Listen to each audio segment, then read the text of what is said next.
Meso. Mizoram में क्या होता है, बांस की लकड़ी से बर्तन बनाए जाते हैं।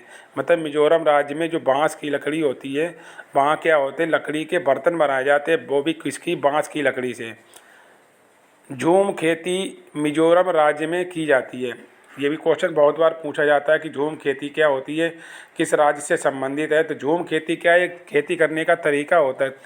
होता क्या है कि मतलब एक खेती करने के बाद खेती को ऐसे ही छोड़ दिया जाता खेत को, तो उसमें क्या घास पतवार क्या जमाती है, बड़ी बड़ी हो जाती है। कुछ दिन बाद क्या होती है, वो घास सूख जाती है, तो उन वहाँ के लोग क्या करते हैं, उसमें आग लगा देते हैं। आग लगाते हैं तो वो क्या जल कर क्या खेती में राख बन जाती है। तो क्या करते हैं, उसकी जुताई नहीं करती हैं, हल्की सी ऊपर ऊपर कर देते हैं। तो जो राख होती है वो क्या होती है, खाद के रूप में काम करती है। खाद के रूप में काम करती है तो क्या खेती उपजाऊ हो जाती है। इसीलिए क्या, ये इसी करने के तरीक़े को क्या कहते हैं, झूम खेती की जाती है।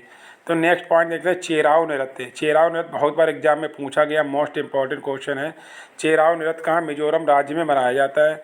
जब फसल का कार्य समाप्त हो जाता है तो यहाँ के लोग इकट्ठा होकर नाच करते हैं, मतलब डांस करते हैं। तो उसे ही क्या चेराव डांस कहा जाता है या चेराव नृत्य कहते हैं।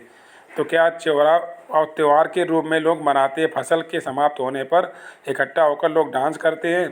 तो क्या वो चेराव त्यौहार मनाया जाता है। तो ये मैं मिजोरम राज्य से इम्पोर्टेंट क्वेश्चन को लेकर आया था, जो अच्छे से आपने पढ़ लिए।